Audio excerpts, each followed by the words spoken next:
बिस्मिल्लाहिर्रहमानिर्रहीम। आज की जो वीडियो है इसमें हम बात करेंगे कि why things are expensive. Okay, चीज़ें महंगी क्यों हो गई है, ऐसा क्या पाकिस्तान पर आया हुआ है, क्या आफत आया हुआ है जिसकी वजह से चीज़ें बहुत ज़्यादा एक्सपेंसिव हो गई है। तो चंद इम्पॉर्टेंट चीज़ें हैं, 4 या 5 इम्पॉर्टेंट चीज़ें मैं आपको बताऊंगा कि यही यही चीज़ें पाकिस्तान में चल रही है जिसकी वजह से हमारे जो है ना हमारे जो चीज़ें हैं वो एक्सपेंसिव हो गए हैं, इन्फ्लेशन बढ़ गई है। ओके, तो ये 5 चीज़ें या 4 चीज़ें ये सारे लोगों को जानने चाहिए और उनको ये चीज़ें मालूम होनी चाहिए कि चीज़ें क्यों महंगी होती है किसी भी मुल्क में। ओके, सिर्फ पाकिस्तान में नहीं, किसी भी मुल्क में चीज़ें क्यों महंगी होती है।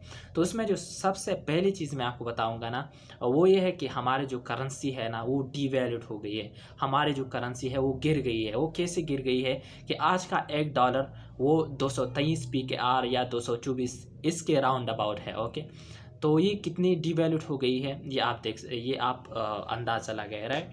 तो जब अप्रैल में इमरान खान का जो है ना टेनेवर ख़त्म किया गया, उनको उनकी जो नो कॉन्फिडेंस मोशन के ज़रिए जब हटाया गया, तो उस वक्त जो प्राइस थी $1 was is equal to 178 rupees. Okay, अगर आज हम देखें तो दैट इज़ 223 राउंड अबाउट। और जो हाइक पे चली गई थी ना जून में, ओके, जून में जो हाइक पे चली गई थी वो थी $249 rupees was is equal to $1। Okay, तो इतनी ज़्यादा बढ़ गई थी। ओके, अगर हम देखें पिछली गवर्नमेंट्स को, पिछली जो गवर्नमेंट्स आई है, हुकूमत आई है, उनकी दौर में कितने का था डॉलर, तो वो डिटेल भी मैं आपको बताता हूँ। ओके, तो 2018 को अगर हम देखें ना तो उसमें 125 rupees was is equal to $1। Okay, इससे पहले अगर 2013 में हम जाए तो 84 PKR was is equal to $1। Okay, यानी 84 rupees was is equal to $1। इससे पहले अगर हम जाए 2008 में, ओके, तो ये कितना था, 62 PKR was is equal to $1, यानी 62 रुपये $1 के बराबर होते थे।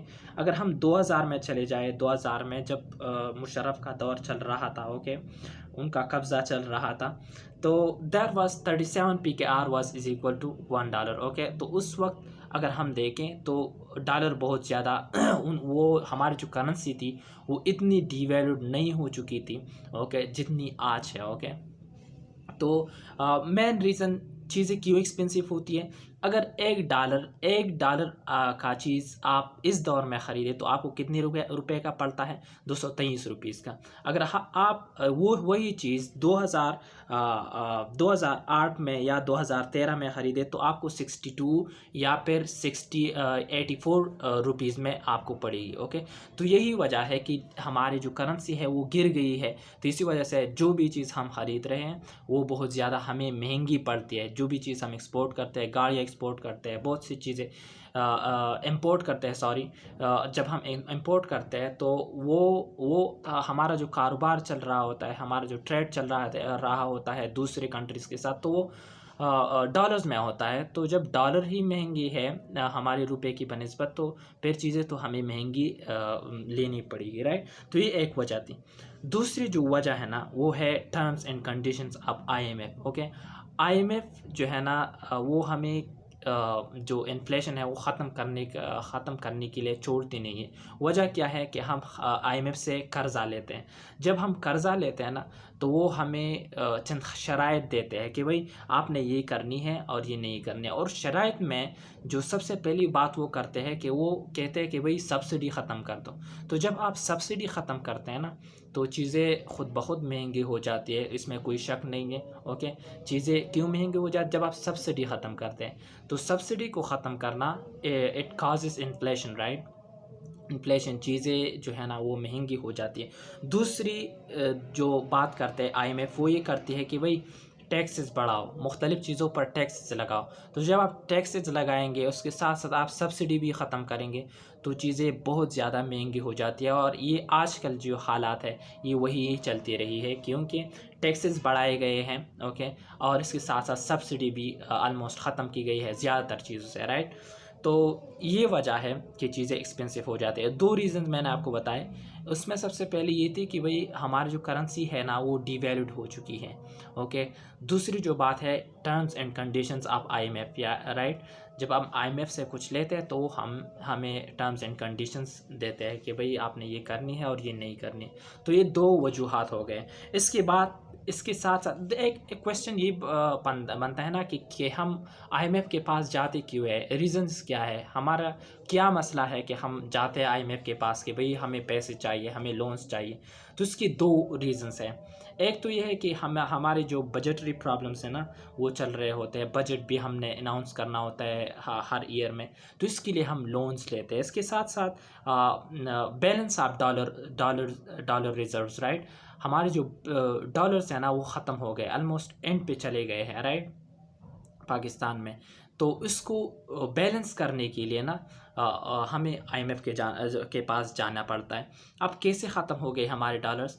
हमारे साथ थे 2022 में, जब इमरान खान की गवर्नमेंट ख़त्म हो गई अप्रैल में, तो हमारे साथ थे 23 बिलियन डॉलर्स, ओके, पाकिस्तान में, जिसमें जो है ना जो स्टेट बैंक के साथ थे 15 billion dollar. 15 billion dollars state bank के साथ थे, और जो 8 बिलियंस डॉलर्स है ना वो थे कमर्शियल बैंक्स, जो स्टेट बैंक के अलावा जो बैंक्स है, राइट।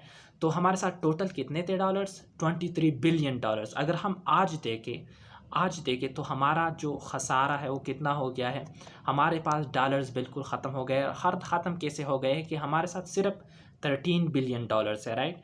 हमारे साथ जो 10 billion dollars almost, sorry 8 billion dollars जो है ना वो बिल्कुल चले गए, पता ही नहीं चल रहा। 10 billion dollars, sorry 10 billion dollars ख़त्म हो गए हैं, उसका पता ही नहीं चल रहा। तो इसी वजह से हमारे जो डॉलर्स है ना वो ख़त्म हो गए पाकिस्तान में ऑलमोस्ट। और इस 13 बिलियन डॉलर्स में अगर हम देखें तो स्टेट बैंक के साथ सिर्फ और सिर्फ 8 बिलियन डॉलर्स है, और जो 5 बिलियन डॉलर्स है ना वो है कमर्शियल बैंक्स के साथ। तो हमारे जो डॉलर्स है ना वो डॉलर रिजर्व्स है वो ख़त्म हो चुके हैं। तो इसी वजह से हमें जाना पड़ता है स्टेट बैंक के सॉरी आईएमएफ के पास कि भाई हमें लोन चाहिए ताकि हमारी जो डॉलर रिजर्व्स है वो पूरे हो जाए। तो ये कितने रीजंस हो गए? 3 रीजंस हो गए, ओके। फिर एक है हमारे साथ पॉलिटिकल इंस्टेबिलिटी। हमारे जो मुल्क है ना वो इसमें पॉलिटिकल इंस्टेबिलिटी चलती ही रहती है। ऐसा गवर्नमेंट नहीं आया जिसने अपना जो टाइम है वो पूरा किया हो, ऐसा प्राइम मिनिस्टर नहीं आया अभी तक जिन्होंने 5 साल पूरे किए हों। और ये मेन रीज़न है कि हमारे जो गवर्नमेंट्स है वो जब अपना टाइम ही नहीं पूरा कर देते तो तो वो कैसे इन चीज़ों पर काबू पा लेगा, ओके। उनकी तो बहुत ज़्यादा वो क्या होता है कि वो मंसूबा बनाते हैं कि अगले साल हमने ये करनी है, अगले साल हमने ये करनी है। तो जब वो वही साल देखता ही नहीं है तो कैसे प्रॉब्लम्स ख़त्म होंगे, कैसे इन्फ्लेशन ख़त्म होगी। तो यही एक एक रीज़न है ना जो पॉलिटिकल इंस्टेबिलिटी है that causes inflation in our country, okay. फिर एक आखिरी बात मैं आपको बताता हूँ कि क्यों आखिरी वजह है जिसकी वजह से जो हमारी इन्फ्लेशन है ना वो ज़्यादा हो गई है, और वो ये है कि जो इंटरनेशनल लेवल पर भी चीज़ें बढ़ गई हैं, ओके। जो ऑयल की कीमत है वो अब तो वो कम हो गई है, ओके, इसमें कमी आई है जो ऑयल की कीमत है इंटरनेशनल लेवल पर।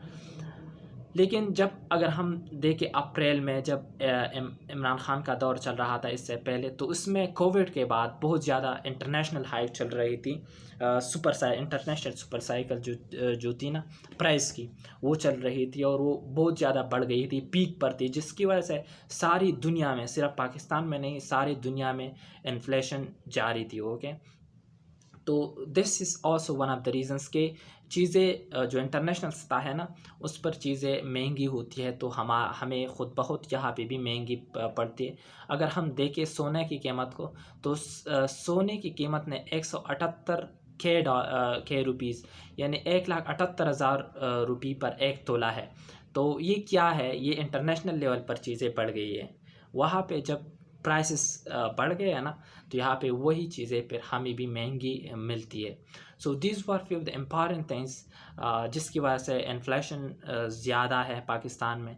और अगर ये चीज़ें चल रही हो किसी भी मुल्क में ना जहाँ पे पॉलिटिकल इंस्टेबिलिटी हो, जहाँ पे आपका जो करेंसी है वो रोज़ बरोज़ गिरती चली जा रही हो, इसके साथ साथ अगर आप मुसलसल आप आईएमएफ के पास चलते हैं कि भाई हमें पैसे चाहिए, हमें पैसों की ज़रूरत है, राइट। तो फिर ये चीज़ें तो चलती रहेगी, चीज़ें महंगी होती चली जाएगी, क्योंकि ये जो सारी चीज़ें जो कि मैंने आपको बताई ना, ये it causes inflation, right. These are few the important things because of which things got expensive. So thank you so much for watching the video.